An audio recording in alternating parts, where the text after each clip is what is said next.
Have you ever found yourself sitting quietly, maybe on a park bench or by a window, and realized that the world feels a little quieter than it used to? That the people you once relied on, friends, family, even those closest to your heart, aren't always there when you need them most? It's a realization that can come slowly or all at once, but it's one that almost everyone faces as the years go by. You can't always rely on others, not even family. And that's a truth that can feel heavy at first. That's a tough pill to swallow, isn't it? The warmth of a mug in your hands can't quite replace the warmth of a loved one's presence.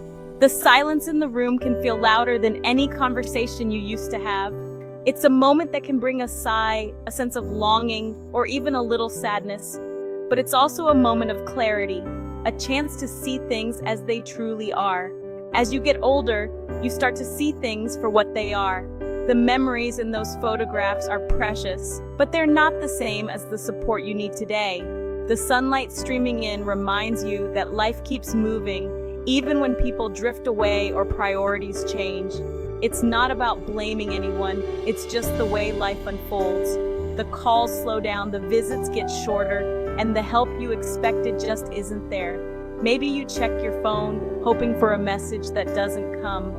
Maybe you look at the empty chair across from you and remember when it was filled with laughter and conversation.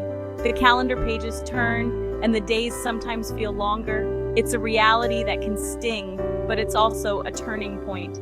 But this isn't about bitterness or blame. It's about wisdom. It's about understanding that life changes, and so do the people in it. The wisdom you gain from these experiences is hard-earned, but it's also incredibly valuable. It teaches you to appreciate the moments you have and to find strength within yourself. It's about using that hard truth to build a life so strong, so independent, that you become your own greatest support. You learn to find joy in your own company, to take pride in the things you can do for yourself, whether it's tending a garden, fixing something around the house, or picking up a new hobby. You discover that you are capable of more than you ever imagined. After 70, real support often comes from unexpected places, not always from those who share your last name. Sometimes it's a neighbor who checks in, a friend from your community group, or even someone you meet while volunteering. These connections can be just as meaningful, sometimes even more so, because they're built on mutual respect and shared experience. Stick with me, because this is where things start to get interesting. We're breaking down 5 powerful forms of support that will change your life. These aren't just ideas, they're real, practical ways to build a network of care and encouragement around you. Whether it's joining a community group, finding a support network, or simply reaching out to others who understand what you're going through, these pillars can make all the difference. These are the pillars that keep you steady when everything else feels shaky. They're the foundation you can rely on, even when the world around you changes. They give you the confidence to stand tall, to face each day with determination, and to know that you are never truly alone. Ready? Let's get into it. Because the hard truth isn't the end of the story, it's the beginning of a new chapter, one where you take control, find new sources of strength, and discover just how resilient you really are. The first pillar is your physical mobility, your ability to move freely. When you can move, you have choices. When you have choices, you have control. Losing mobility shrinks your world. Don't let that happen. Take a lesson from Harold, who walks his neighborhood every morning. Rain or shine, that walk is his declaration of independence. It's not about distance, it's about consistency. Move every day, however you can. Whether it's a walk, stretching, or water aerobics, the habit is what matters. Mobility is a use it or lose it deal. Don't give your freedom away. Stand on your own 2 feet and you stay in the driver's seat of your life. What's one small thing you can do today to move your body? Start there. Next up, money. Not about being rich, but about financial clarity. Complicated finances create anxiety and dependence. Simplicity brings peace. Take Lorraine. After her husband passed, she sold her big house, downsized, and simplified her accounts. She automated bills, consolidated paperwork, and set a clear budget. For the first time in years, she felt secure. Downsizing wasn't loss, it was gaining control and peace of mind. Financial simplicity is self-care. Cut out what you don't need. Automate, consolidate, and get help if you need it. Your money should serve you, not the other way around. Clarity gives you independence and peace. Build this pillar for your future self. The third pillar is a consistent health routine. Small daily promises to yourself. These are the gentle commitments you make each morning, the little rituals that set the tone for your entire day. They might seem simple, but over time, they become the foundation of your well-being. Without structure, days can drift and independence slips away. When you don't have a plan, it's easy to lose track of time, to let hours pass without purpose. This can slowly erode your sense of control and confidence. But with a routine, you reclaim your day, one step at a time. A routine is your anchor. It's a daily act of self-respect. Each small action, making your bed, opening the curtains, tidying your space, signals to yourself that you matter, that your comfort and happiness are worth the effort. These habits ground you, especially when life feels uncertain. Take Frank, for example. At 75, he starts every morning the same way. He makes his bed, drinks a glass of water, and enjoys a few quiet moments by the window before breakfast. This isn't just a checklist for him. It's a ritual that gives him a sense of accomplishment before the day even begins. That routine is his armor. No matter what happens throughout the day, unexpected phone calls, changes in plans, or even tough news, he's already taken care of himself. He started his day with intention, and that gives him strength to face whatever comes next. Your routine doesn't have to be complicated, it just has to be yours. Maybe it's choosing your clothes for the day, preparing a simple breakfast, or taking a few minutes to stretch. The important thing is that it feels right for you and that you do it consistently. For some, it's listening to music that lifts the spirit. For others, it's a crossword puzzle that keeps the mind sharp or gentle stretches that wake up the body. The key is consistency. Showing up for yourself day after day, even when motivation is low. Over time, these small acts add up to big changes in how you feel. Maybe you'd like to add something new to your morning. A few minutes of journaling, a cup of tea enjoyed in silence, or simply stepping outside for fresh air. Ask yourself, what's one thing you can add to your morning to feel strong, centered, or inspired? Start there.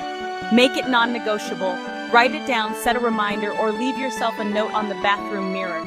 Treat this promise to yourself as you would any important appointment, because it is. You are worth showing up for every single day. A health routine is a fortress of self-respect. It's a boundary you set to protect your well-being, a daily investment in your independence and happiness. Each time you complete your routine, you reinforce your sense of self-worth and capability. Build it, and you'll always have your own back. No matter what life brings, your routine will be there to support you. A quiet, steady reminder that you are strong, capable, and deserving of care. Start small, stay consistent, and watch how your days transform. The fourth pillar is emotional resilience, your shock absorber for life's curveballs. As we age, life doesn't necessarily get easier. In fact, it often brings new challenges, unexpected changes, and moments that test our inner strength. Emotional resilience is what helps us absorb these shocks, adapt, and keep moving forward, even when the path ahead seems uncertain or daunting. After 70, loneliness and loss are real. Friends move away, loved ones pass on, and sometimes the world can feel a little quieter than it used to. These feelings are natural, and it's important to acknowledge them rather than push them aside. The truth is, everyone faces moments of sadness, grief, or isolation, especially in later years. But resilience means feeling your emotions without letting them take over. It's about allowing yourself to experience sadness, frustration, or disappointment, but not letting those emotions define your days. Instead, you learn to sit with your feelings, understand them, and then gently guide yourself back to a place of balance and hope. You can't rely on others for all your emotional support. While friends and family are important, there will be times when you're alone with your thoughts. Building emotional resilience means developing the tools to comfort yourself, to be your own source of strength when you need it most. You need your own safe harbor. This could be a physical space, a cozy chair by the window, a favorite blanket, or a collection of cherished mementos. Or it could be a mental space, a set of calming thoughts or memories you return to when life feels overwhelming. Creating this safe harbor is an act of self-care and self-respect.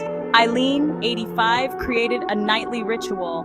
She lights a candle, sits with her feelings, then puts them to rest for the night. This simple act gives her a sense of closure and peace, allowing her to acknowledge her emotions without letting them linger into the next day. Rituals like this can be powerful tools for emotional healing and resilience. That ritual lets her honor her pain without being consumed by it. What's your candle? Maybe it's journaling, where you pour your thoughts onto paper and release them from your mind. Or perhaps it's simply sitting quietly with a cup of tea, reflecting on the day and letting go of what you can't control. For some, music is the answer. A favorite song can lift your spirits or help you process difficult emotions. Others find comfort in prayer or meditation, connecting with something greater than themselves and finding peace in that connection. Whatever your method, the key is to find a practice that helps you process your feelings and regain your sense of self. You need a way to process tough feelings and then move forward. Bottling up emotions can lead to stress and even physical illness, but expressing them in healthy ways allows you to heal and grow. Each time you face a difficult emotion and come through it, your resilience grows stronger. Emotional resilience lets you bend without breaking. Like a tree that sways in the wind but doesn't fall, you learn to adapt to life's storms. You become more flexible, more compassionate with yourself, and more confident in your ability to handle whatever comes your way. It's how you stay whole even when life gets hard. You remember the good times, honor the difficult ones, and keep moving forward with courage and grace. Emotional resilience is not about never feeling pain. It's about knowing you can survive it and even thrive in spite of it. Build this pillar and you'll weather any storm. With emotional resilience, you become your own anchor, steady and strong no matter what life brings. It's a gift you give yourself, a foundation that supports you through every season of life. The fifth pillar is your personal code of values, your true north. As you age, people try to define you. Your code is your declaration that you define yourself. Howard, 91, carries an index card with his 5 rules for a good day. Be honest with yourself. Find gratitude, leave things better, don't gossip, and remember you can say no. These simple rules guide his choices and keep him rooted. What are your rules? Write down 3 to 5 principles that matter most to you. Keep them visible. Let them guide your decisions. Your code isn't about rigidity, it's about being rooted. With your own code, you don't need anyone's approval. You become your own guide and supporter. This is the ultimate source of independence. There you have it. Mobility, financial clarity, health routine, emotional resilience, and a personal code. These are the pillars that quietly support you every single day. The most reliable support system isn't always a person. It's a mindset and a set of daily habits you intentionally build inside yourself over time. Which of these pillars do you already have in place? Which ones might need a little more work or attention? Just pick one to start with and focus on that. This isn't a race. It's the dignified, ongoing work of truly caring for yourself. Share in the comments one thing you learned from this video and one step you'll take this week to strengthen your support system. If this helped you, please like, subscribe, and share with someone who needs it today. Thank you so much for your time and attention. I appreciate you, and I'll see you in the next video.